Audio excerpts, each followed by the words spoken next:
네, 여러분들 안녕하세요. 시사타파의 심층분석 집권 여당 방송 땡명 방송 시작하도록 하겠습니다. 이재명 대통령께서는 오늘 각본 없이 121분의 기자회견을 했습니다. 여러분들 뭐 어떤 걸 잘 보셨는지 모르겠지만 저는 좀 요걸 봤어요. 저는 요게 참 보기 좋았습니다. 뭘 봤냐면 요 장면.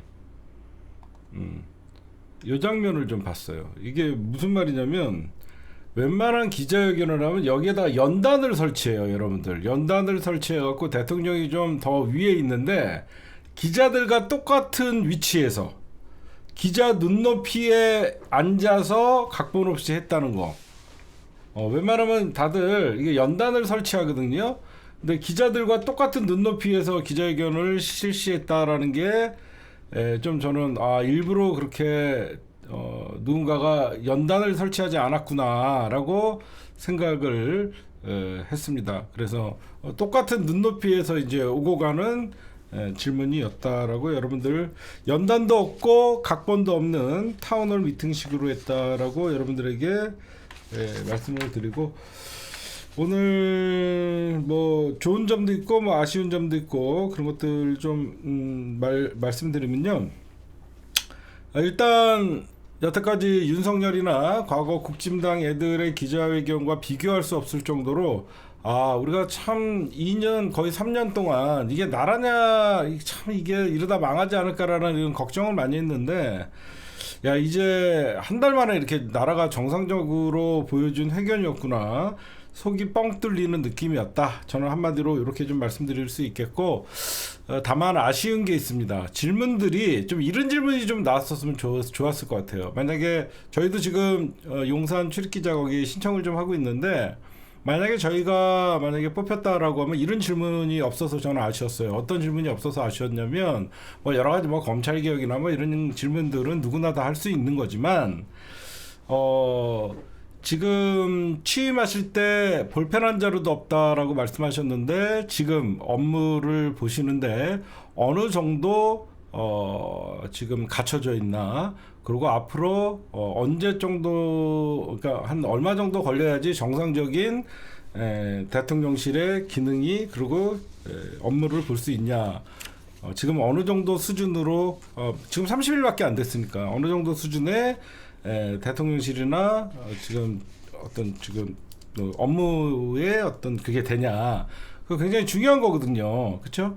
어디 앞으로 아마 그러면 이 질문이 했으면 이재명 대통령이 되게 좋아할 질문이었을 것 같아요. 처음에 볼펜 자루도 없었다. 근데 지금은 겨우겨우 업무는 볼 수 있고 소통할 수 있는 그 정상적으로 가고 있다. 그래서 앞으로 몇 달은 더 걸리지 않을까? 아니면 70%, 50% 정도 업무를 볼 수 있는 그 공간이 돼 있다. 한 달 안에 많은 일을 한 것 같은데 앞으로 그 어떤 것들에 더 주안점을 줄 것이냐 뭐 이런 것들이 좀 더 아쉬운 것도 있었고 일단은 뭐 제가 좀 평가를 해보면 빨리 좀 평가를 해보면요. 잠깐 여기 하나하나 좀 말씀을 드려봅시다. 일단은 이재명 대통령이 30일 지난 한 달 동안 치열하게 달려왔다. 그래서 모든 민생 회복에 전력을 다했다가 사실 핵심이었죠. 여러분들 보셔도 그렇죠?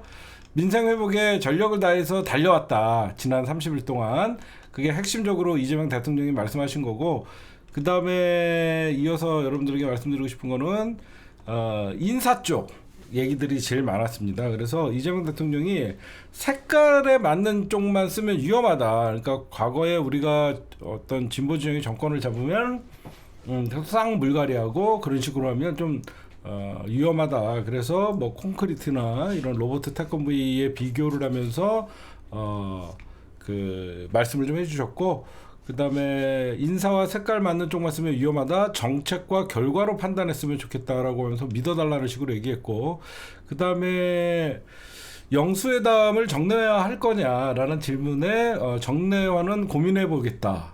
그렇게 얘기하고 노동시간 질문이 있었죠. 노동시간을 줄여야 주 4.5일제로 가는 걸 사회적 대화를 통해서 점진적으로 나아가겠다라고 하면서 주 4.5일제를 기본적으로 생각을 하고 있다라는 걸 여러분들이 말씀해 주신 거고요. 그 다음에 이재명 대통령이 또 말씀하신 것 중에 대북 방송 중단, 북한 호응 기대 이상이다. 바로 즉각적으로 북한에서 대북 방송을 하지 않고 대화 단절하는 것은 바보 짓이다. 전 정부의 어떤 적대적인 북한 관계에 대해서 일침을 놓는 그런 말씀이었고요. 그 다음에 기자의 질문에 추경, 지금 현재 2차 추경이 일어나고 있는데 3차 추경의 계획은 없으시냐라고 말씀드렸는데 추가 추경은 일단 그때 가봐야 되겠다. 일단 추가 개혁은 없다. 그리고 현재 재정 상태가 녹록치 않다. 그러나 얼마든지 어떤 아직 그 경제가 회복되지 않는다면 그때 가서 판단하겠다. 이렇게 말씀을 하셨고요. 그다음에 검찰개혁 질문이 나왔죠.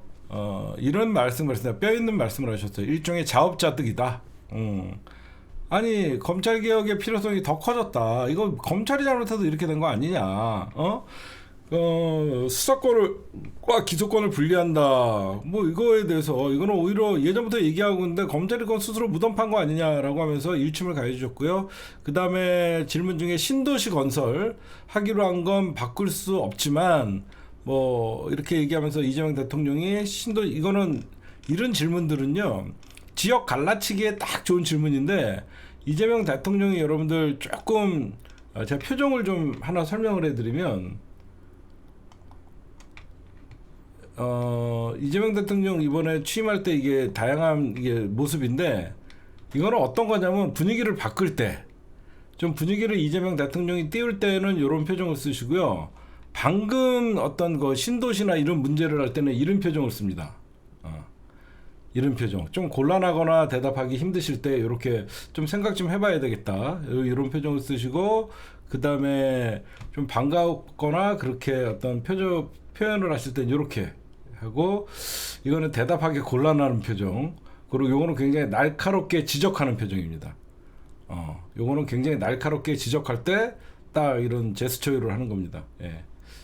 제가 오늘 보니까 그랬고 하여튼 수도권 신도시 건설에 대해서 이미 하기로 한 것은 한다. 취소는 없다라는 거야. 이재명 대통령이 내가 정권을 잡았다 그래서 지난 정부나 지난 국토부에서 정한 신도시 건설 그러니까 혼선을 주지 않겠다는 겁니다. 왜 그러냐면 기존에 있던 거 취소를 하는 순간 또 그 지역에서 이재명 물러가라 그러면서 반발이 있을 거 아닙니까? 사실 정무적으로 보면.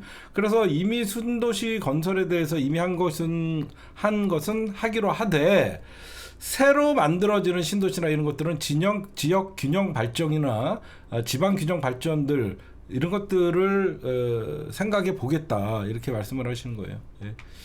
그 다음에 또 검찰개혁의 질문들이 좀 꽤 있었는데 검찰개혁의 대통령실 내 검찰 이해하는 사람 쓰는 게 유용하다. 그러니까 우리가 여기저기서 왜 민정수석을 검찰 출신으로 쓰냐 이런 말들이 굉장히 많았죠. 그래서 제가 그랬잖아요. 오늘 제가 얘기했던 거 이재명 대통령이 직접 얘기해 주니까 저는 너무 통쾌했습니다. 검찰의 최대 피해자는 이재명이다. 검찰개혁 못하면 이재명 대통령이 죽는 거 본인이 제일 잘한다. 그러니까 여러분들이 그만큼 이재명 대통령이 자신감이 있는 거다 지금. 제가 계속 얘기했는데 오늘 다행히 이재명 대통령이 제가 며칠 동안 주장한 거를 이재명 대통령 입으로 말씀을 하니까 굉장히 통쾌했습니다. 검찰개혁에 대통령실 내 검찰 이해하는 사람 쓰는 게 유용하다. 그쵸?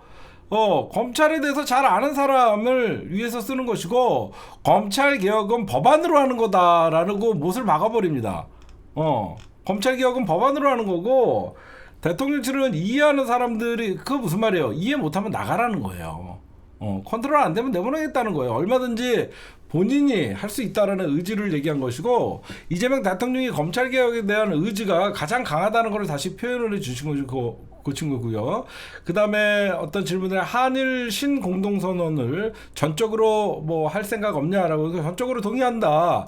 일본과는 여러 굉장히 실용적인 대답을 하셨어요. 그러니까 역사 문제를 해결하지 않으면 여태까지 대한민국 진보 정부가 일본과의 관계를 설정할 때 대부분이 어떻게 설정을 하냐면 역사 관계 그리고 영토 분쟁이 아니다. 그렇죠? 그 말도 되게 속 시원했습니다. 어떤 영토 분쟁이라는 말을 쓰니까 영토 분쟁이 아니다.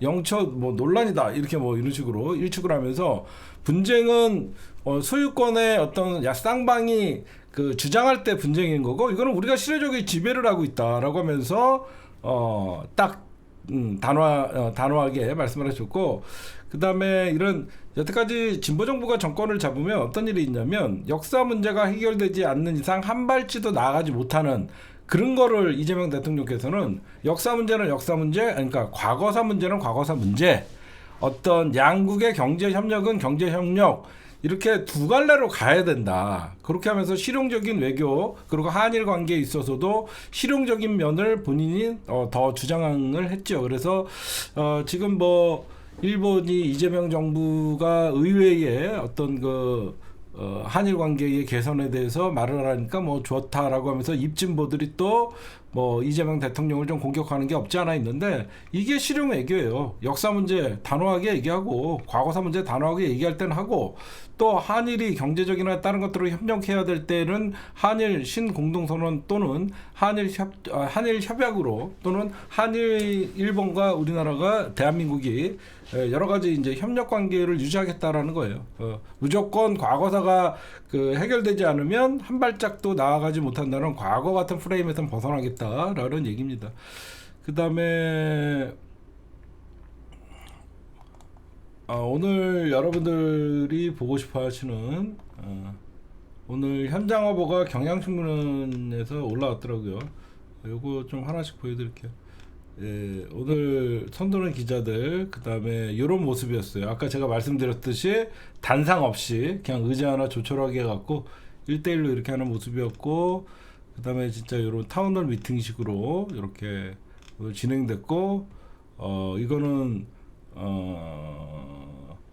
약간 난감할 때 쓰는 표정. 이거는 좀 손 막 드니까 이재명 대통령 그다음에 즐거운 뭐 이런 표정이었고 인사하는 장면 이런 장면이었습니다. 그 다음에 조금 또 정리를 할게요.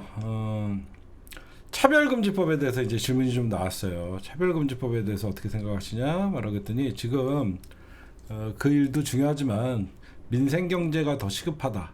민생경제가 더 시급하니까 그럼 그건 어차피 법안으로 해야 될 일이니까 국회가 나서서 해라. 나서길 바란다. 그러면서 이재명 대통령이 민생경제에 집중한다는 모습을 더 보여줬고 그 다음에 이 질문이 저는 좀 통쾌했어요. 어떤 기자가 지금 민주당이 국회도 입법부도 압도적으로 지금 우위에 있고 대통령도 이제 취임 첫 해다 보니까 그 어느 때보다 제왕적 대통령제에 우려가 있다라는 질문에 그게 국민의 선택이다. 내가 못하면 나도 심판 받는다. 국민의 선택에 의해서 입법부가 힘이 센 거지. 민주당이 이긴 거지. 국민들이 민주당보다 국힘당보다 민주당이 더 믿을만하다고 했으니까 민주당한테 필요를 준 거 아니냐. 그게 무슨 제왕적인 권력이고 그러냐. 저는 이 자체로 인정할 수 없다라고 하면서 내가 만약에 잘못하면 내년 지방선거에서 또 심판받는 것이고 3년 후에 어떤 그 중간평가의 성격이 있는 2028년 총선에서 그럼 다시 여대 야소가 될 수 있다. 여소 야다가 될 수도 있다. 뭐 이렇게 하면서 저는 요 대답이 좀 되게 통쾌했어요. 제왕적 권력에 대해서는 바로 이재명 대통령이 반박해주는 그런 것들이 좋았고 그 다음에 요것도 통쾌했습니다. 이거는 좀 무서운 경고였는데 지금 부동산 문제에 대해서 질문이 나오니까 이번 대출 규제는 맛보기 정도다. 부동산 정책 많다. 부동산 들썩거리면 또 다른 정책을 쓸 수 있겠다. 투기적 수요가 시장을 교란하고 있다. 금융시장으로 옮겨야 된다. 이게 무슨 말이냐면 투기적 수요가 시장을 교란한다라고 하는 게 부동산에 과도하게 돈이 쏠리는 경향이 있기 때문에 이게 주식이나 금융시장으로 옮겨가야 된다라고 하면서 뭐 민생회복 지원금이나 여러 가지 그 돈이 어떤 그 양적 완화를 통해서 정부가 풀더라도 부동산이 아니라 부동산은 단호하게 잡겠다라는 거예요. 금융시장은 철저하게 투자자들의 어떻게 보면 개인 투자자들 보호와 어떤 정상적인 기업 문화를 정착시키는데 도움을 줄 거지만 투기적 수요로 시장을 교란시키면 나는 이제 맛보기 정도밖에 쓰지 않았다. 맛보기 부동산 시장에 대해서 투기꾼들에 대한 경고라고 저는 좀 봤습니다. 네, 오늘 이재명 대통령의 첫 기자회견 2시간 동안 15명의 질문을 받았습니다. 근데 여기서 보니까 이게 제부 뽑기로 했잖아요. 그러다 보니까 그 지역 언론들이 의외로 많이 뽑혔어요. 제가 알아보니까 147개의 언론사가 있었대요. 명함이 147개가 들어있었대요. 명함이 147개가 있었는데 처음에는 한 20명 정도 질문을 받을까 했는데 15명 정도가 오늘 질문을 했고 그 15명 중에서 2명을 외신으로 빼줘서 13명 정도가 국내 기자들에서 그래서 이재명 대통령님께서 로또로 하는 얘기가 왜 나왔냐면 이거 꼭 무슨 로또 추첨하는 것 같다. 로또 추첨하는 거 로또가 맞아야 되는데 이게 뭐 추첨하는 것 같다라고 말씀하셨는데 이게 13명 중에 4명이나 지역 신문들이 나온 거예요. 왜냐면 지역 신문들을 제가 무시하는 게 아니라 지역 신문들은 자기 지역 신문들을 제표해서 자기 지역의 현안을 얘기할 수밖에 없어요. 그렇죠? 자기 지역에 그러니까 자기 지역의 현안밖에 물어볼 수 없기 때문에 어떻게 보면 좀 대통령 기자회견에서 좀 김 빼는 질문이에요. 저희 지역에는 어떤 일이 있는데 그 지역에서 어떻게 생각하십니까? 그러면 딴 사람 어떻게 보면 대통령의 기자회견은 전국적 운영 방향과 정치적인 면, 사회적인 면, 경제적인 면의 큰 틀을 봐야 되는데 이런 그 지역 신문들이 4명이나 되면서 사실 좀 앞으로 저는 이번에 제부 뽑기 이거 조금 여러분들 바꿔야 된다고 생각합니다.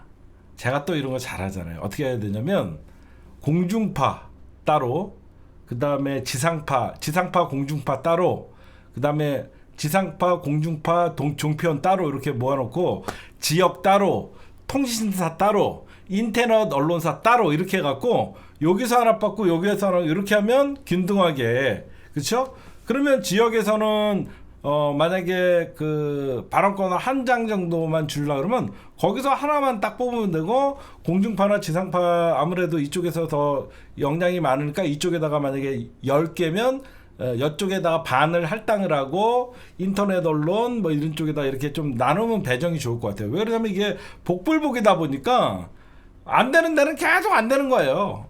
그러다 보니까 지역 편중이 될 수 있기 때문에 좀 이제 공중파, 지상파, 종편은 몰아놓고 이쪽에다가 뭐 반을 주든가, 그 다음에 인터넷 언론사나 어떤 거기에다가 뭐 2개를 주고, 그 다음에 통신사 있죠, 연합뉴스나 YTN 뭐 이런 통신사, 뉴스시스나 이런 쪽에 하나 주고, 지역신문에 하나 주고, 그 다음에 외신 주고, 이렇게 좀 명함을 한 대 넣는 게 아니라 이렇게 지역을 나눠서 넣으면 더 좋을 것 같습니다, 여러분들. 그런 거가 좀 보였어요. 네, 종합 좀 해드릴게요. 이재명 대통령은 30일 됐죠. 이제 취임한 달이 됐는데 오늘 언론이 묻고 국민에게 답하다는 기자회견이 있었고요. 이재명 대통령께서는 민생 안정과 국민 부담 완화 위해 처방을 총동원하고 있다라고 민생 살리는데 그리고 경제 살리는데 총동원한다는 메시지를 주셨고요. 이재명 대통령께서는 통합의 국정을 해야 된다라고 하면서 여기저기서 인사에 대해서 어떤 그 우려스러운 목소리가 나오는 거 다 알고 있다. 한쪽만 쓰면 끝없이 전쟁된다라고 하면서 윤석열 정부에서 일했던 사람들도 임명을 하면서 여기저기서 좀 논란이 있었는데 그거에 대해서 이재명 대통령의 국정 철학을 알려주신 거고요. 그 다음에 노동계의 주 4.5일제는 점진적으로 추진하고 민선 지원금의 효과를 높일 것이다 라고 하면서 다시 한번 민생을 강조해 주셨고요. 그 다음에 수도권 추가 신도시는 논의해야 될 문제다. 그 다음에 대출 규제는 맛보기다. 정책이 엄청 많다. 이거는 부동산 투기 세력들에게 경고를 한 것이고요. 검찰 수사 기소 분리는 이견이 없다.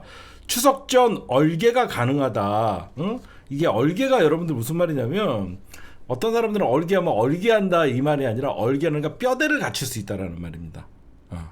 무슨 말씀인지 아시겠죠? 다 아시겠지만 혹시나 모르시는 분들을 위해서 이재명 대통령이 추석 전에 이제 앞으로 한 3개월 남았잖아요. 3개월 정도 되면 얼개가 가능하다 그러면 검찰 개혁의 뼈대는 갖출 것이다 라고 말씀을 해주신 거예요. 그렇게 여러분들 보시면 되고, 그 다음에 아까도 제가 다시 한번 말씀드렸지만 제왕적 대통령 앞에 있다. 여대 야선은 국민들이 선택한 것이다 라고 하면서 단호함을 보여주셨고, 야당과 끊임없이 대화할 생각이다. 영수회담 정례화는 고민해보겠다. 그 다음에 미국의 관세 협상 문제도 있었죠. 관세 협상 사실 쉽지가 않다. 최선을 다할 것이다. 그리고 일본과 북핵 등 협력 분야가 많다라고 얘기하면서, 이게 관세 얘기할 때 이런 표정이세요. 요런 표정이 관세 문제 얘기할 때. 관세 문제. 요거는 부동산 같은 거 얘기할 때, 검찰 개혁이랑 부동산 같은 거 얘기할 때는 단호하게 딱 집어주는 것이고, 로또가 좀 돼야 되지 않습니까라고 하는 건 이런 거고요. 그다음에 이렇게 여러분들 말씀드리고 싶습니다.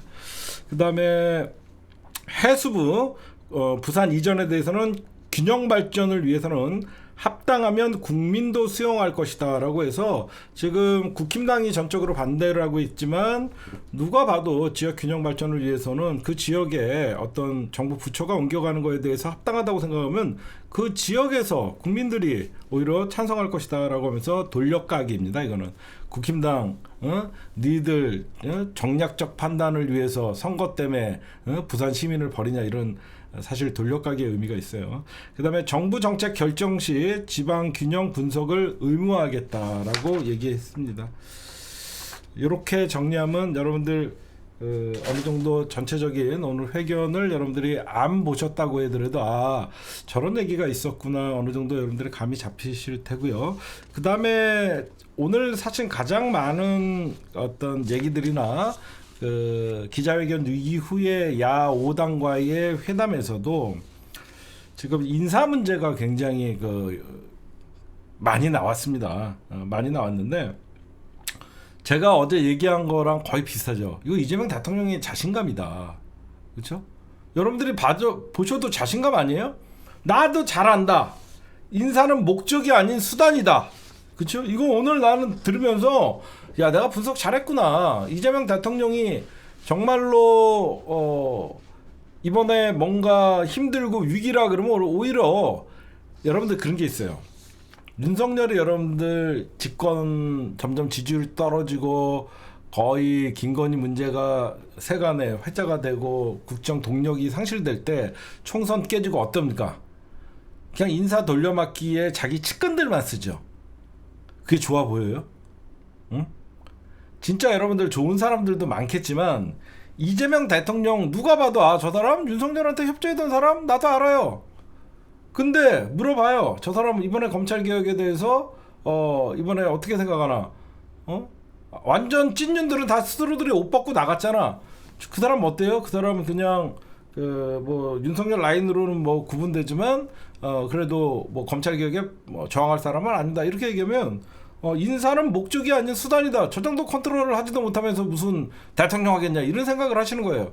즉 그게 무슨 말이냐면 이재명 대통령은 내가 이 사람들 다 컨트롤할 수 있다라는 거예요. 그쵸? 내가 컨트롤할 수 왜 그러냐면 여러분들 말씀 안 하셔도요, 이재명 대통령도 집권 4년차 되면 어떻게 할 것 같아요? 다 여러분들이 좋아하고 누가 봐도 나머지 정부 굳건하게 지킬 사람들이 어차피 나중에 다 들어와요. 그거 아시겠죠? 대통령 권력이 5년짜리이기 때문에 여러분들이 그런 말 안 해도 집권 4년차 때부터는 진짜 친명 인사들만 다 들어올 수밖에 없어요. 지금은 뭐예요? 굳이 친명 인사가 오지 않아도 내가 다 알아서 할 수 있다는 거야. 그렇죠? 응? 여러분들 봐도 그렇죠? 응? 대표적인 게 누구냐? 송미령이야. 윤석열을 만날 때 잘못된 리더 윤석열을 만나면 농만법이라고 떠들던 인간이 제대로 된 리더를 만나니까 어떻게 됩니까? 양곡관리법 찬성을 하고 희망법이라고 바뀝니다, 사람이. 그만큼 공무원 조직에서는 리더가 어떤 생각을 갖고 어떤 국정 철학을 갖고 있냐에 따라서 공무원의 태도와 공무원의 어떤 책임감이 달라지는 거예요. 제가 그래서 며칠간 계속 얘기했잖아요. 아, 이재명 대통령이 바보냐? 어?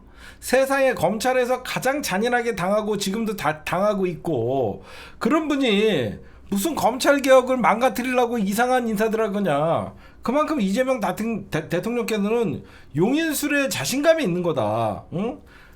용인술에 자신감이 있는 거다. 오히려 같은 색깔들의 인사를 쓰면 위험하다. 차이가 시너지의 원천이다. 야, 이거는 진짜 제가 이 얘기를 할 때 뒤통수를 한 방 맞은 것 같았어요. 우리는 여러분들이랑 나랑 맨날 생각하면 유튜브에서 보던 사람들이나 유튜브에서 시원한 발언, 사이다 발언, 국회 뭐 인사청문회나 국회 어떤 그 국정조사나 뭐 이런 데서 그 시원한 사이다 발언 이런 사람들만이 진짜 민주고 정의고 그렇게 생각하는데 그런 사람들 쓰면 세상이 잘 돌아갈 거라고 생각을 하죠. 이재명 대통령 아니에요. 오히려 차이가 시너지의 원천이다. 응? 그러면 이재명 대통령이 뭐야? 내가 이 사람들 다 컨트롤할 수 있다라는 거예요. 그렇죠? 제가 그 얘기를 한 거예요. 며칠 동안. 여러분들 이재명을 그렇게 모르냐? 저딴 법무부 차관 하나 마음에 안 드는 거 왔다 그래갖고 검찰개혁을 반기를 들고 응? 이재명 대통령이 저 새끼들한테 당하겠냐? 이재명 대통령은 쟤네들을 얼마든지 컨트롤할 수 있고 얼마든지 쟤네들을 움직일 수 있는 방법을 아는 사람이다. 저는 그런 얘기를 했었어요. 그래서 오늘 제가 하고 싶었던 얘기를 이재명 대통령이 다 해주셔갖고 너무너무 제가 속이 다 시원했습니다. 또 이런 말씀을 하셔요. 시멘트, 자갈, 모래 섞어서 콘크리트가 된다. 통합과 실용주의의 인사관을 말씀을 해주신 거예요. 그 다음에 그러면서 검찰개혁은 자업자득이다. 그게 굉장히 무서운 말이었어요. 검찰개혁 왜 나오겠냐? 자업자득 아니냐? 어? 오늘 여러분들에게 좀 그냥 단순한 30일 취임 기자회견이 아니라 제가 평가하는 오늘 이재명 대통령의 기자회견은요. 앞으로 이재명 정부의 방향성과 앞으로의 개혁 드라이브를 예고편이다라고 말씀드리고 싶어요. 진짜로. 이재명 대통령의 개혁 드라이브가 더 이제 한 달밖에 안 됐는데도 이 정도 했다. 앞으로 나는 말하면 한다. 검찰개혁 자업자득이다. 그건 무슨 말이야? 대통령의 의지가 검찰개혁에 대해서 시간을 주거나 검찰개혁에 대해서 느슨하지 않다라고 아예 천명하신 거예요. 응? 그러면서 이 말씀도 멋있죠. 인사 우려 여기저기서 나오는 거 안다. 그런데 대통령과 당대표는 다르다. 대통령은 통합으로 국정을 해야 된다라고 하면서 여태까지 아마 막 뭐라고 인사에 대해서 뭐라고 했던 사람은 한 방 맞은 느낌이었을 거예요. 그래서 저는 개인적으로 인사 탕평, 지역 균형, 그리고 기자들과의 소통, 지역 국민들과의 소통 이런 기자회견 여러분들 앞으로 많아질 겁니다. 굉장히 많아질 거예요. 좀 있으면 어때요? 취임 100일 기자회견이 있습니다. 또 어떤 좀 있으면 부동산 대책이나 이럴 때는 대국민 담화문이 있을 겁니다. 그리고 이재명 대통령께서 제가 아는 이재명은 소통을 되게 좋아해요. 그러니까 가다가도 유튜브 키시잖아요. 이재명 대통령 그리고 좀 의미심장한 게 몇 개 있었어요. 감사원 기능이 현재 대통령실이 관할한 행정부 기능이잖아요. 감사원 지금 국회로 넘겨주고 싶다. 국회가 선택해라. 입법하라는 거예요. 행정조직법. 그래서 감사원을 여태까지 윤석열 정부에서 어떤 식으로 자기의 통치 기구로 만들었는지 우리가 뻔히 봤지 않습니까? 감사원 국회로 넘겨주겠다. 그래서 이거는 법안으로 해라. 얘기를 한 것이고 그 다음에 좀 곤란한 질문은 어떤 게 있었냐면 의료대란 문제였습니다. 제가 보면 이게 참 대답하기 곤란하거든요. 의료대란 이거 참 대답하기 곤란하다. 이거는 다행히 이게 요 표정입니다. 요 표정. 요 표정이 곤란한 표정. 난감한 표정. 이런 얘기를 해요. 의료대란 해답 찾아야 된다. 그러나 대화 분위기가 조성돼서 다행이다. 괜히 추가 질문을 해서 이 질문을 받은 것 같습니다. 이런 얘기를 할 때 사람들이 바로 이 표정입니다. 괜히 추가 질문을 해서 이런 질문을 받은 것 같습니다가 이 표정입니다.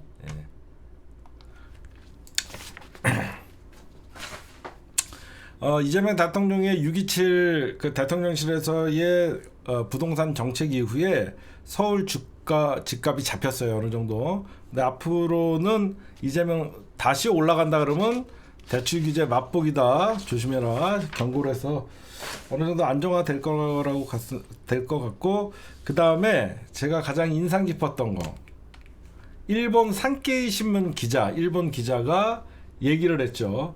일본과의 이재명 대통령님 취임을 축하드립니다. 이재명 대통령께서는 한일 관계에 대해서 막 물어봤잖아. 사실 그 발음이 그렇게 썩 좋지는 않습니다. 하지만 이재명 대통령께서 먼저 이런 얘기를 해요.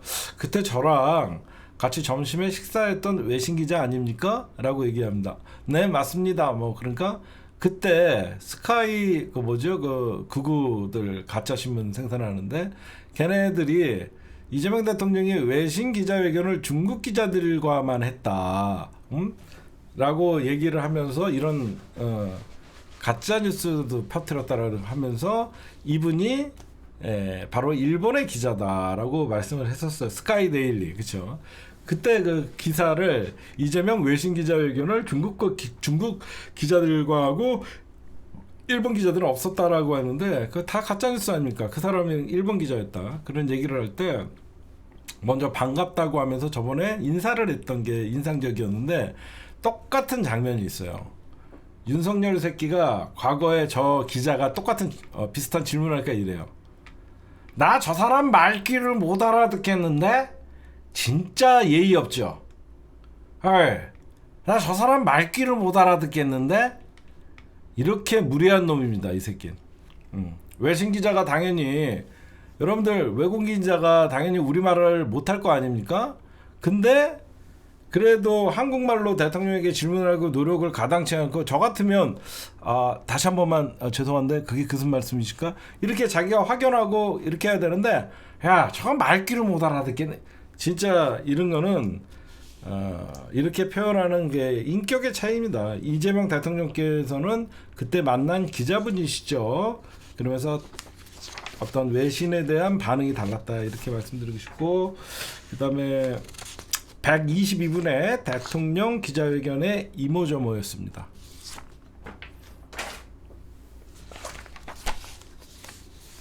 네, 오늘 대통령 기자회견 요 정도 한 30분 정도 제가 말씀드렸더니 여러분들 2시간짜리 좀 많이 함축됐죠. 그 다음에 오늘 여기서 중요한 게 하나 있었어요. 이재명 대통령께서 이런 말씀을 하셔요. 추석 전에 검찰개혁 법안 얼개 만드는 건 가능할 듯하다. 전체의 뼈대를 만드는 거는 가능할 것 같다라고 하는 건 무슨 말이냐면 지금 어떤 민주당에서는 3개월 안에 검찰개혁을 법안으로 통과시키겠다. 지금 목표를 잡고 있고 뭐 여기저기서는 좀 검찰개혁을 속도 조절을 좀 해야 된다라고 하는 말들이 있잖아요. 이거는 대통령이 오히려 민주당의 속도전에 힘을 실어준 것이다. 그렇죠? 민주당의 검찰개혁 속도전에 대통령이 직접 추석 전 검찰개혁 법안 처리 그 전에 어떤 전체의 뼈대를 만드는 건 가능할 것 같다라고 하면서 대통령이 힘을 실어준 거예요. 그러니까 나도 빨리 검찰개혁 하겠다라는 것이고요. 그러면서 제가 최대 피해자 아니겠냐, 이재명 대통령이 검찰개혁에 다시 한번 의지를 피력했다라고 말씀드리고 싶고, 거기에 화답하듯이 오늘 김병기 민주당 원내대표께서 검찰개혁 TF를 만들어서 3개월 안에 입법까지 끝내는 것을 목표로 하겠다라고 지금 얘기가 나오고 있습니다. 그래서 제가 오늘 왜 이거를 말씀드리냐면 3개월 안에 입법까지 끝나겠다. 검찰개혁 TF 여태까지 민주당에서 많이 만들었었죠. 근데 이번 검찰개혁 TF를 제가 왜 좀 박수를 쳐주고 싶으냐면 제가 늘 민주당은 무엇을 할 때 디테일이 부족하다고 얘기했죠. 디테일이 굉장히 부족해요. 왜 그러냐면 검찰 개혁은요, 여러분들 법안 가지고만 하는 게 아닙니다. 법안 플러스 대통령의 시행령 플러스 규정을 다 합쳐야 돼요. 법안에 늘 법안 만들어 놓고 뒤통수 맞아요. 그러면 법안과 왜 그러면 우리가 법안 만들면 윤석열 같은 새끼들이 시행령을 고쳐버리거든요.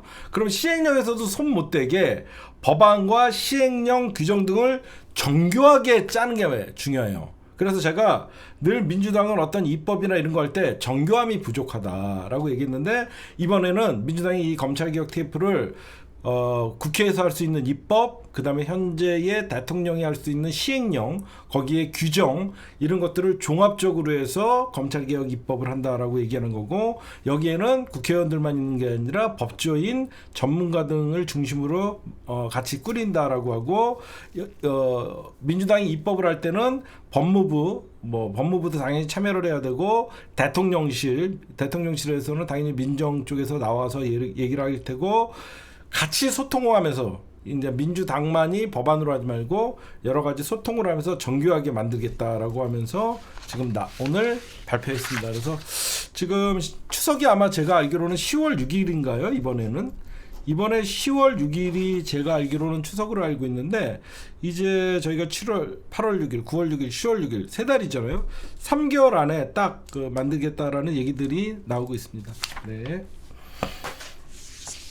네, 이어서 땡명 뉴스. 이재명 대통령께서는 김민석 국무총리 임명안을 제거했습니다. 오늘 김민석 국무총리께서는 오늘 이재명 대통령은 오후 5시 36분 임명을 제거했습니다. 그래서 이제는 정식적인 국무총리가 되신 것이고요. 오늘 국회 본회의를 몇 표를 통과했는지는 그냥 그럼 안 봐도 되는 겁니다. 국힘당은 불참을 했고, 민주당 본회의에 179명 중 173표를 던져서 통과가 됐다라고 말씀을 드리고, 이재명 대통령께서 아까 여러분들에게 제가 기자회견에서 말씀 안 드리겠는데 9년 만에 특별감찰관을 부활을 시킨다라는 그 얘기를 제가 조금 빼먹었습니다. 아까 30일 취임 첫 기자회견에서 이재명 대통령께서 특별감찰관을 부활시키겠다, 이거는 우리 가족들과 주변 사람들을 보호하기 위함이다. 오히려 이런 감찰관이 있어야지 더 긴장하고 혹시나 부패와 유해의기에서 벗어날 수 있기 때문에, 박근혜 정부 때 2016년 9월에 사실상 이 특별감찰관이 없어진 다음에 계속 임명을 하려다 못 임명을 했거든요. 근데 이번에는 9년 말에 특별감찰관을 임명하겠다.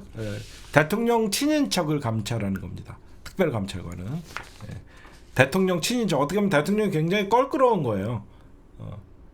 대통령 친인척을 감찰하기 때문에 없으면 대통령이 편한 겁니다. 근데 이재명 대통령은 좀 불편할 것 같지만 오히려 자기들 가족을 보호하기 위해서라도 특별감찰관이 필요하다라고 말씀하신 거예요. 친인척 비위를 감식하는 겁니다. 그리고 모든 권력은 견제하는 게 맞다라고 하면서 철학을 말씀해 주셨어요. 그 다음에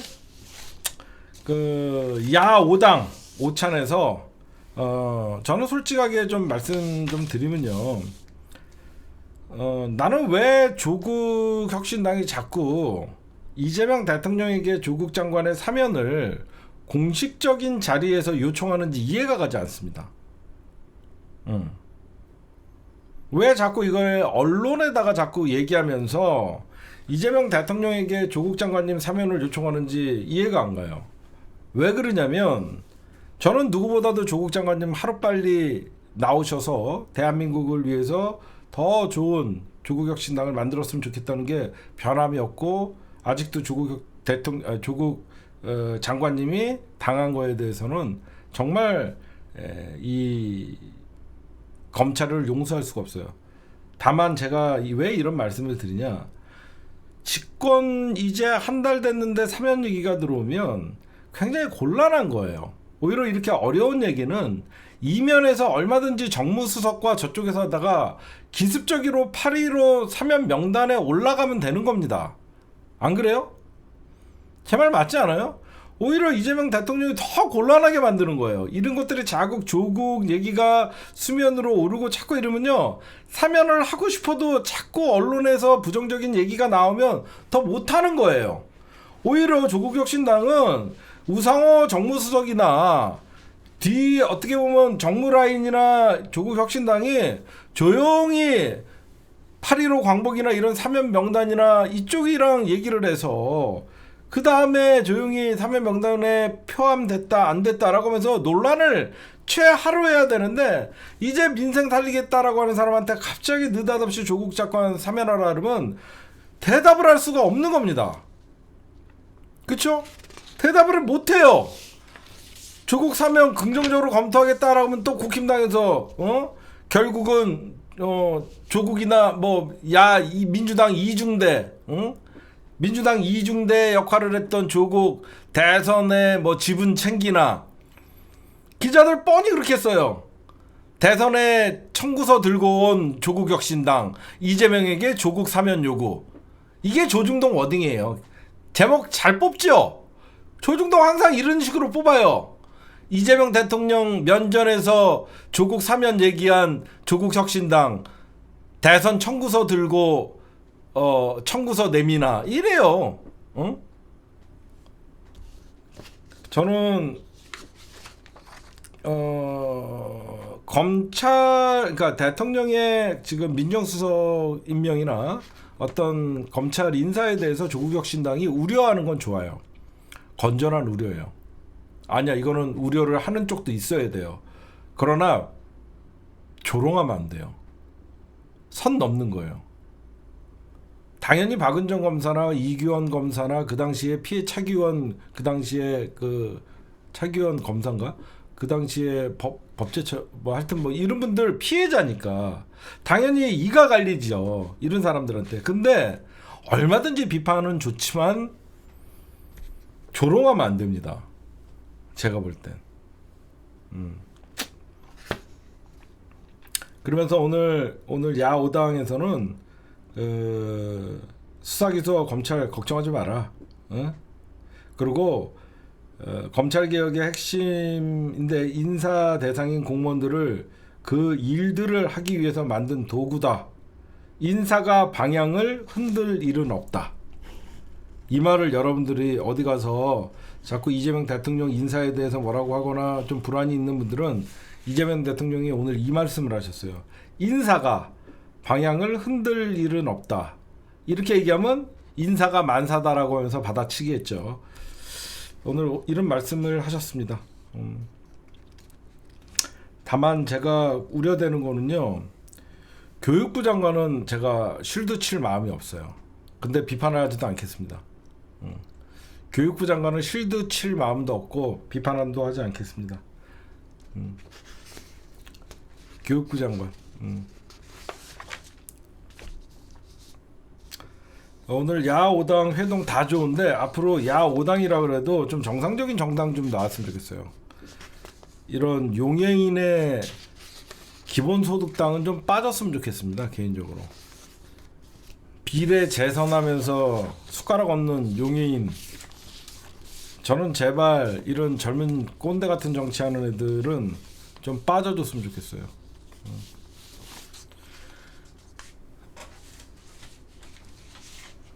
네, 오늘 김민석 총리 인준안 오늘 상법 개정안과 국회 본회의에서 동시에 여러분들 통과가 됐죠. 오늘 김민석 총리가 이런 말씀을 하십니다. 폭정 세력이 만든 경제 위기 극복이 제1과제다. 취임하자마자 여러분들 이런 말씀을 해주신 거는요. 대통령의 국정 철학과 똑같은 얘기예요. 경제 극복, 민생 거기에 맞추겠다는 거예요. 우리 아버님은 내가 왜 이런 얘기를 하는지 아실 거예요. 그 당시에 용해인이가 민중총궐기 때 외대 학생으로 마이크 잡고 이렇게 같이 저희랑 투쟁했던 친구인데 그 이후에 세월호에 관해서 말 한마디 안 합니다. 국회의원 지금 6년째 하고 있는데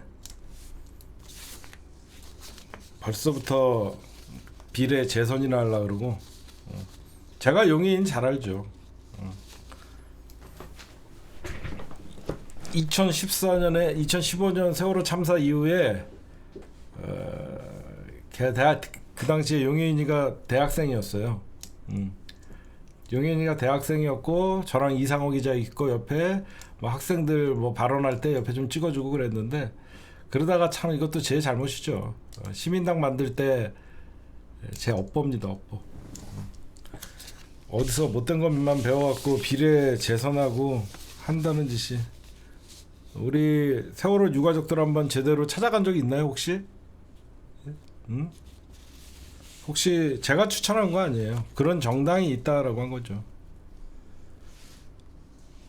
지금 용인이 안산에 터잡아보려고 지금 똥폼 중입니까? 절대 그런 애들은 다시는 이 정치 바닥에 발도 못 푸시게 해야 됩니다.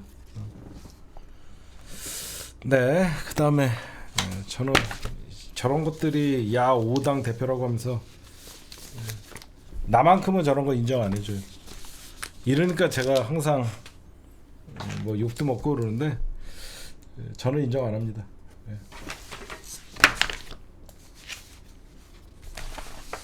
네, 오늘의 주요 단신이었습니다. 네, 이어서 여러분들 이상민 자택에서 거액의 32억 이게 나왔다라는 얘기들이 나왔습니다. 지금 이 사건은요, 내란 특검이 지난 2월에 경찰이 이상민 전 행자부 장관을 압수수색을 했어요. 그때 왜 압수수색을 했냐면 언론사 단전 단수 사건 때문에 압수수색을 하다 보니까 현금이 거의 32억이 현금 다발이 나온 거예요. 32억 정도로 추정되는. 여러분들 일반 사람도 아니고 어떻게 32억을 쌓아놓고 있었을까요? 이게 굉장히 의문이죠. 그래서 이번에 특검이 이 사실을 경찰에게 포착을 하고 그 당시에 압수수색을 진행했던 경찰들을 특검이 소환해서 조사를 했어요. 특검이 소환해서 그 당시에 압수수색 상황에 돈을 받냐, 얼마가 있었냐, 그 사람들을 조사를 했어요. 그래서 특검이 이런 돈은 출처가 불명하다. 이거 특검이 조사하겠다. 특검이 이제 다시 조사하기로 했다라고 나오고, 그 당시에는 단전 단수에 관련한 자료만 영장을 청구했기 때문에 그때 어떤 발견된 돈을 갖고 나오지 못했을 거예요. 그러면 이제 특검이 조사하게 되면 분명히 경찰들이 안 본 걸 봤다라고 얘기하지 않을 거 아닙니까? 그 돈 어디 갔냐, 행방 추처를 만들면 됩니다. 다만 제가 여러분들에게 말씀드리고 싶은 것은 우리가 통상적으로 정상적인 돈이면 통장에 있겠죠. 그렇죠? 여러분 생각해봐요. 정상적인 돈이면 통장에 있습니다. 왜 현금 30억 원이 넘는 돈이 집에서 발견됐을까? 저도 비정상적인 돈은 제 서랍에 있어요. 막 30만 원, 50만 원 우리 와이프 몰래 꽁쳐놓습니다. 그쵸? 이건 비정상적인 돈이에요. 와이프한테 안 걸리려고 30만 원, 50만 원 꽁쳐놓는 돈이 있어요. 비상금이라고 하죠. 걸리면 뺏기니까. 그쵸? 걸리면 뺏기니까 이건 비정상적인 돈이다. 정상적이면 통장에 얼마 있는지 보여주잖아요. 응? 그렇잖아요, 여러분들. 응? 저는 대체로 베개에다가 놓습니다. 응. 그런데 그럼 여러분들 생각해보세요. 이런 돈이 어디서 나오냐면요, 전 100% 저는 확신합니다. 이거 국정원 특활비예요. 예전에 국정원 특활비가 천문학적이었어요. 8천억이었습니다. 8천억. 국정원 특활비는 영수증도 필요 없고 검증 자체를 안 해요. 그러면 이 돈을 왜 이상민 집에서 국정원 특활비로 추정되는 거액이 발견됐냐? 때를 보십시오. 2월이죠. 2월에 걸린 거예요.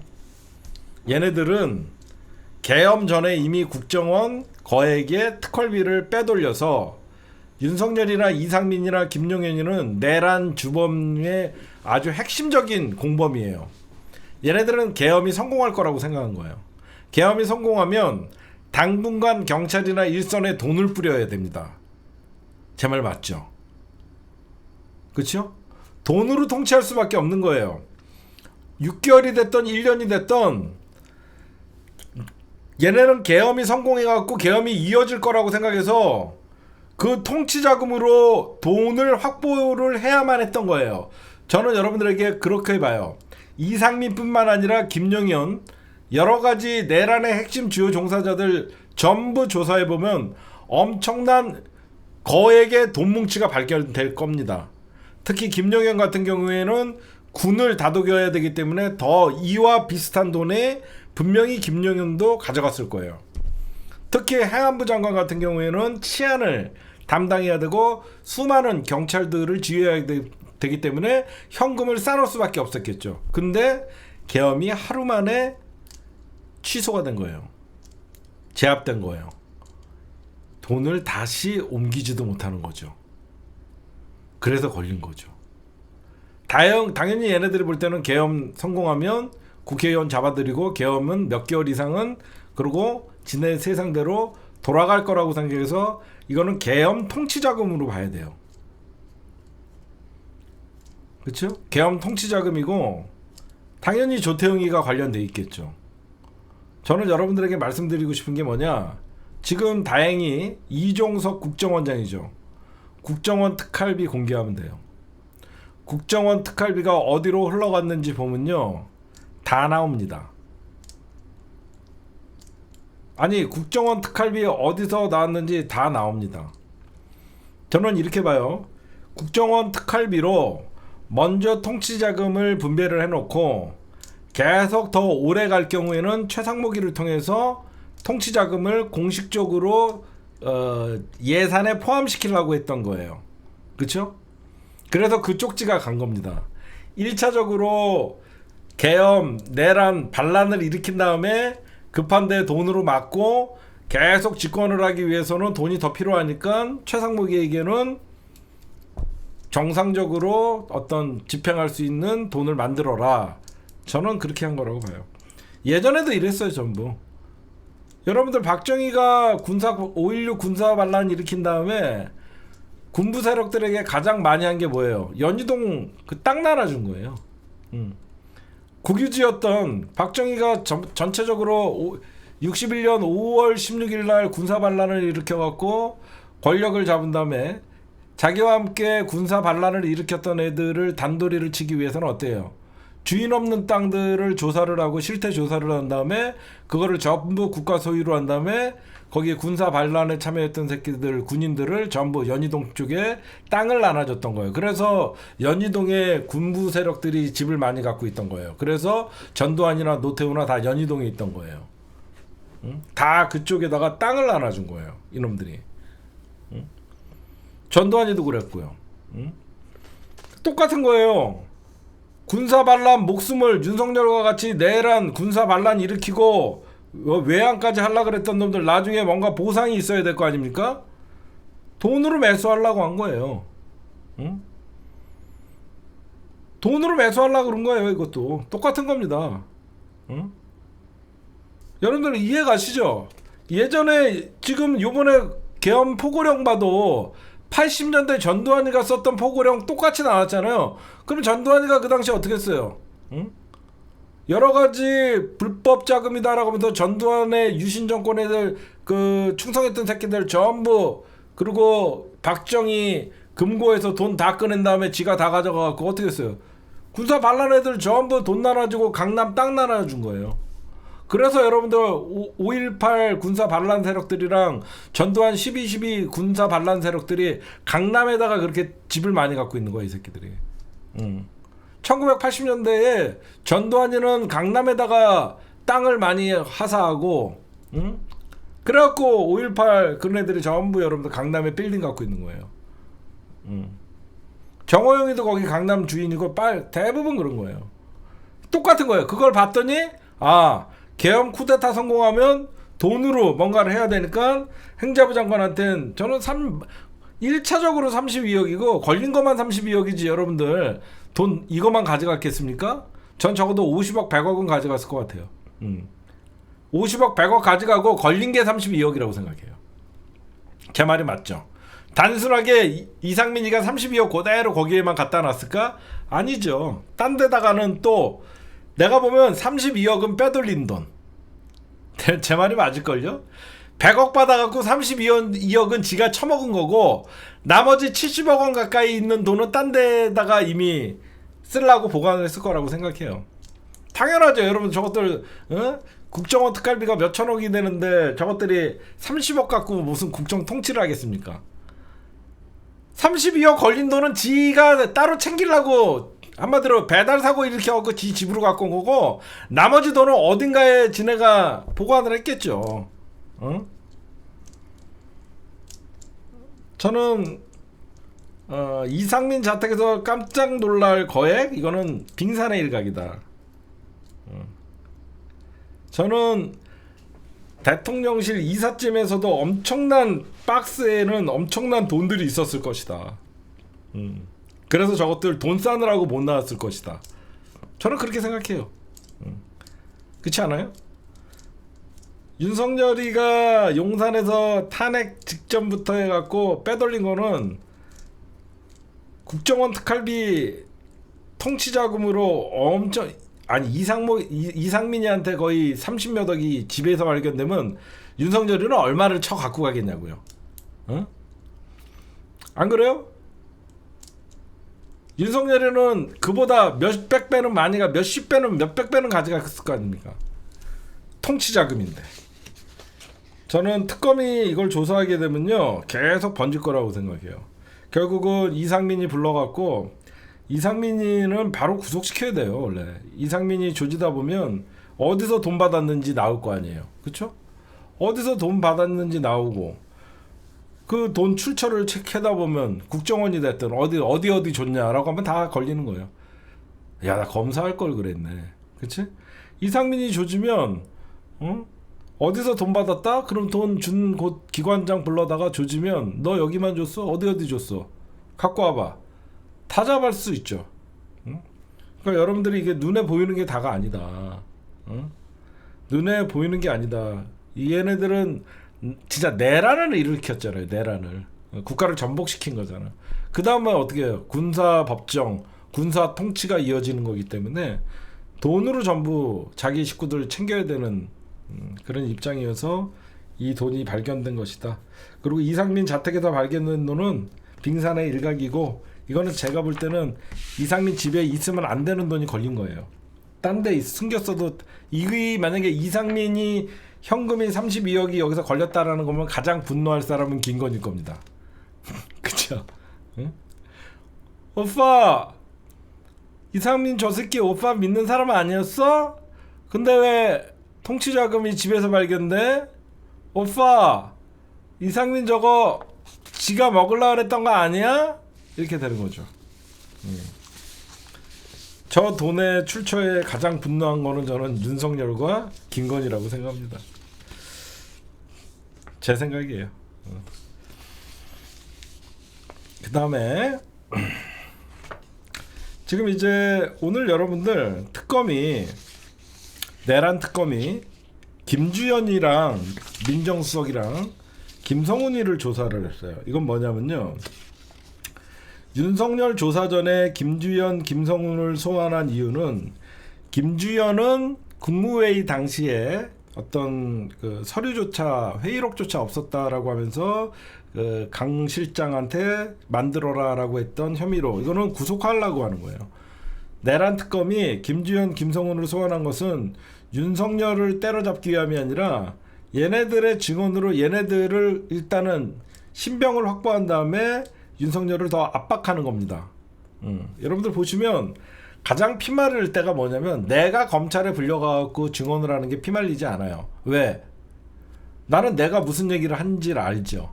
근데 진짜 피말리는 거는 나에 대해서 제일 잘하는 사람들이 불려가서 특검에서 조사를 받으면 도대체 저 사람들이 무슨 얘기를 했는지를 모르잖아. 그게 가장 피가 말리는 거래요.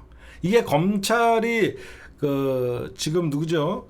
우리 특검, 나 요즘 조은석 특검이 왜 조승사자라는 별명이 있냐면 범죄자의 심리를 꿰뚫고 있어요.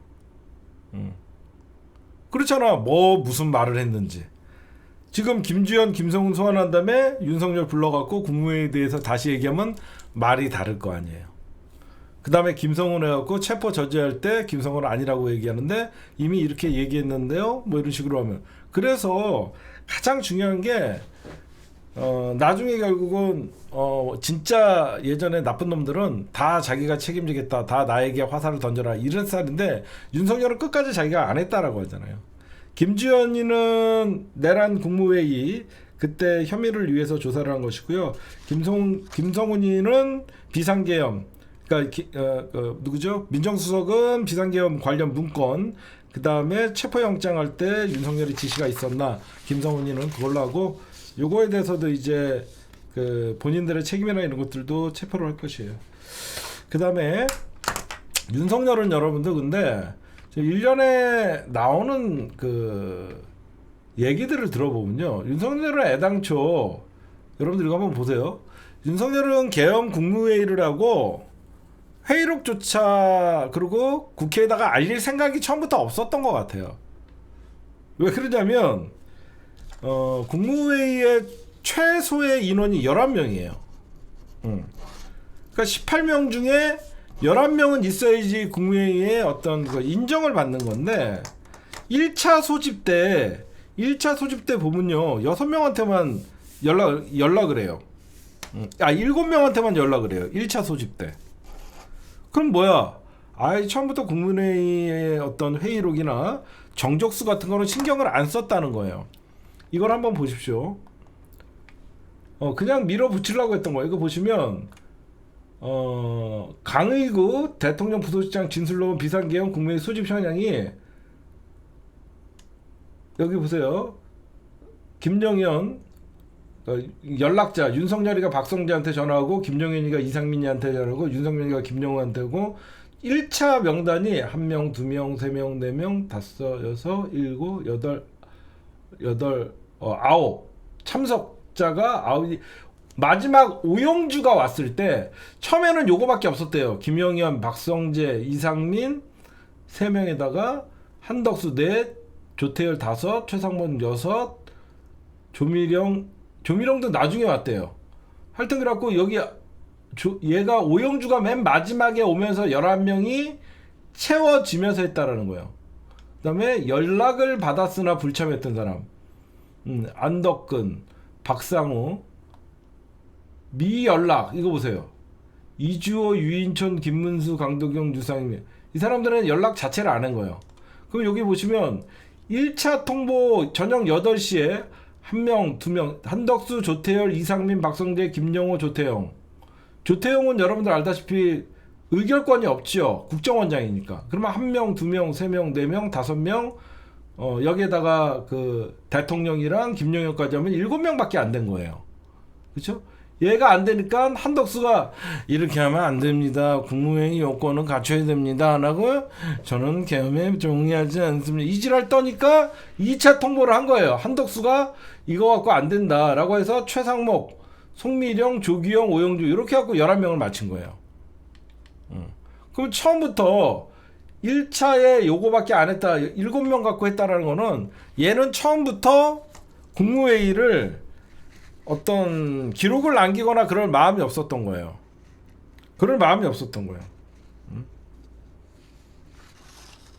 그냥 한덕수가 국무회의를 열어야 되니까 국무회의 열지도 않고 그냥 계엄 선포하려고 그랬던 거예요. 그러니까 뒤늦게 소집 통보도 6명도 못 받고 국무회의를 열려면 다 소집 통보했겠죠. 그 다음에 지금 3개의 특검이 있는데 물론 사건이 제일 간단한 건 최혜병 특검이죠. 근데 제일 믿음직스럽게 수사하는 건 최혜병 특검 같아요. 그렇죠? 전 개인적으로 뭐 내란 특검도 열심히 잘하고 있고 김건희 특검도 잘하지만 그래도 가장 믿음 가는 거는 최혜병 특검 같아요. 전 개인적으로. 오늘 최혜병 특검은요, 바로 그냥 이종섭, 김계환, 이종섭은 여러분들 런종섭 알겠죠? 런종섭 그 당시에 국방부 장관, 김계환은 해병대 사령관, 임성근 해병 제1사단장, 그 다음에 블랙펄 인베이스먼트의 이종호, 바로 그냥 출국 금지시켜버립니다. 이종섭, 김계환, 임성근 바로 출국 금지시켜버리고요. 제가 왜 제일 그래도 잘하고 있고 믿음직스럽다라고 얘기하냐면 최상병 특검팀에서 파견 검사를 받잖아요. 40명.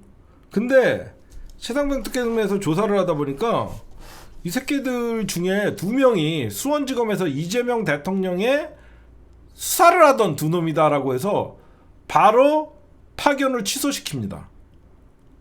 제일 명확한 것 같아요. 얘네들 파견자 명단에 이재명 대통령을 수원지검에서 수사했던 놈 2명이 포함되니까 바로 니들 출근하지 말아라 돌려보내는 거예요. 대북 쌍방울 대북 송금 사건에 직접 얘네들이 수사를 했던 놈들.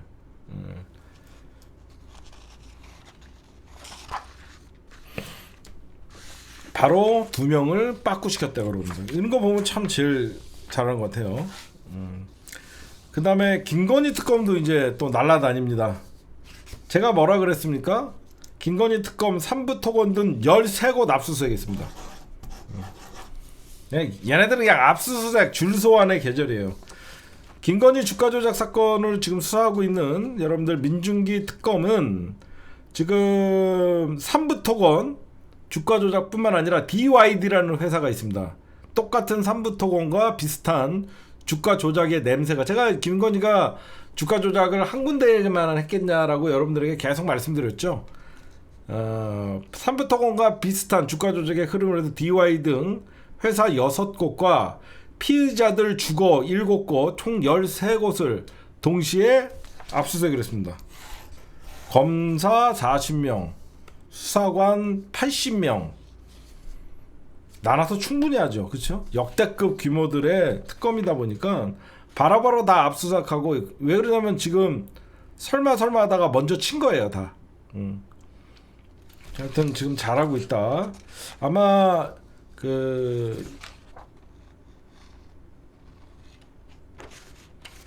김건희는 최소한 3군데 이상의 주가 조작 사건과, 김건희는 제가 어제도 잠깐 방송에서 말씀드렸지만 앞으로 김건희와 일정 조율을 하는 게 어려운 게 아니라 특검끼리 김건희 소환 날짜 조정하는 게 힘들 겁니다.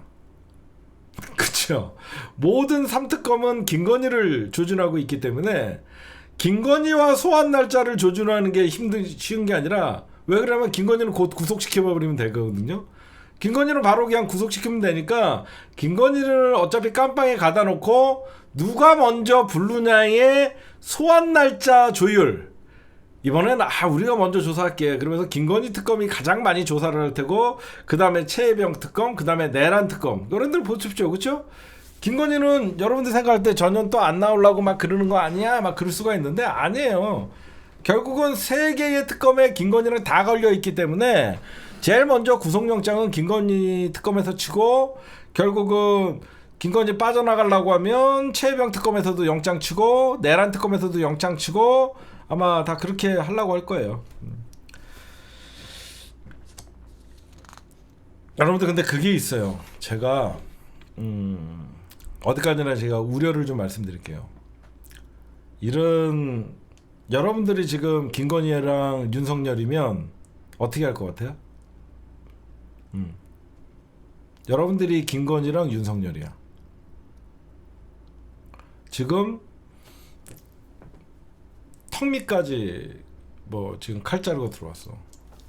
살자? 이거는요, 특검을 힘을 빼는 방법 중에 하나는 뭐냐, 압수수색 당하거나 관련된 사람들을 살자시키는 겁니다. 그걸 특검은 조심해야 돼요. 김건희랑 윤석열이 아니라도 다른 사람들이 특검 불려갔다 온 다음에 살자를 당하면 특검이 동력이 떨어져요. 언론들이 그걸로 치는 겁니다. 지금 그래서 제가 빨리빨리 구속시키라는 거예요. 김영현 쇼하는 것도 제가 그 전날 예언을 했죠.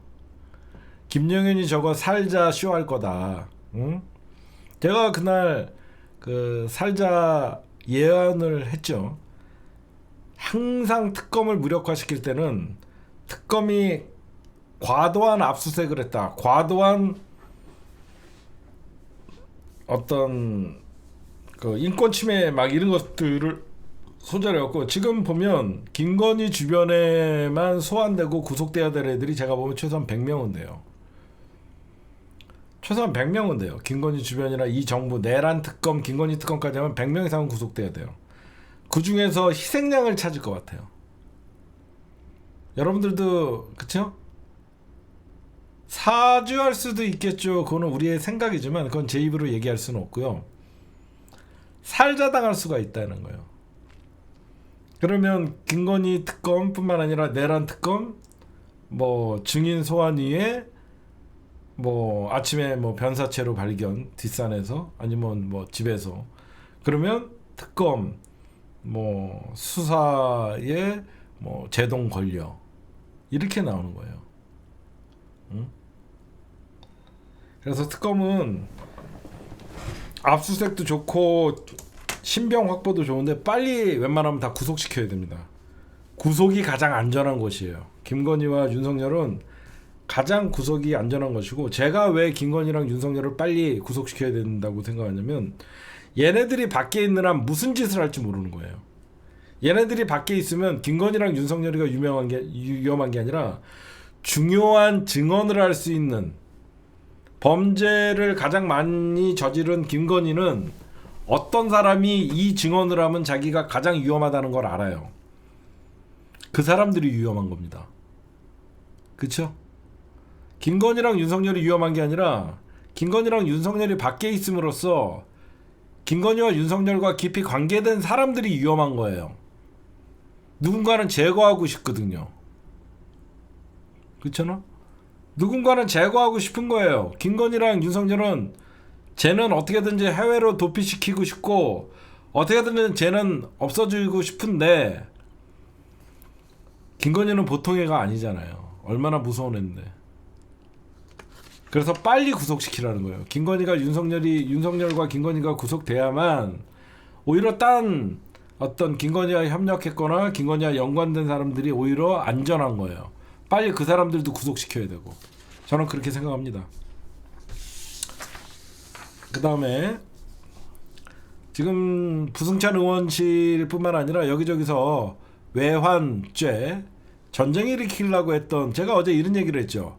야 무슨 무인기가 씨 응? 하얀색 응? 밝은 빛의 그 평양을 날아가냐. 지금 점점 저런 게 나오고 있습니다. 응? 이 무인기가요 소음이 엄청 크대요. 2km 밖에서도 이 비행기의 소리가 윙 들린대요. 이건 뭐야? 걸리자고 한 거야. 응? 무슨 무인기가 소음이 2km 밖에서도 들린답니다. 응? 그리고 평양에 날린 기종은요 국방과학 기술원에서 납품받은 기종과 다르대요.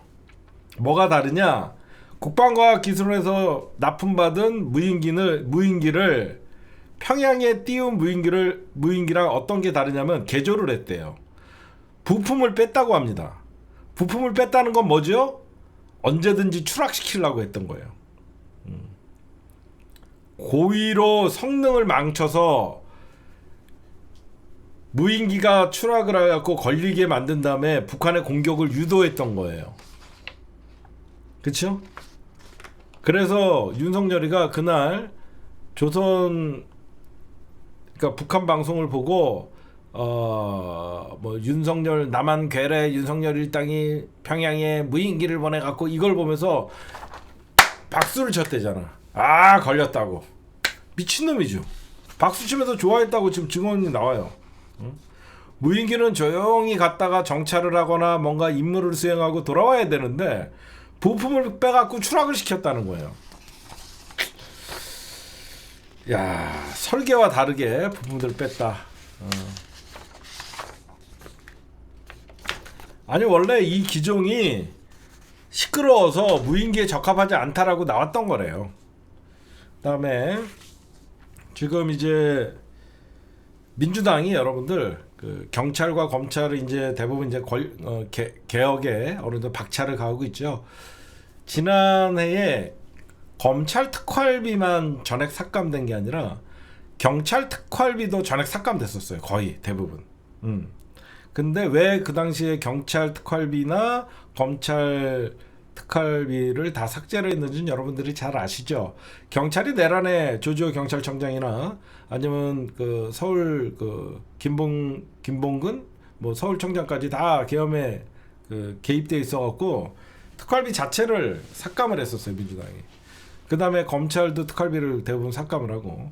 근데 민주당이 이제 경찰 특활비를 다시 부활해 주려고 하니까 경찰이 굉장히 기대감이 있고, 민주당이 경찰 특활비를 삭감한 거에서는 국가수사본부의 특활비가 굉장히 많았거든요. 그걸 전액 삭감을 했었어요. 국가수사본부.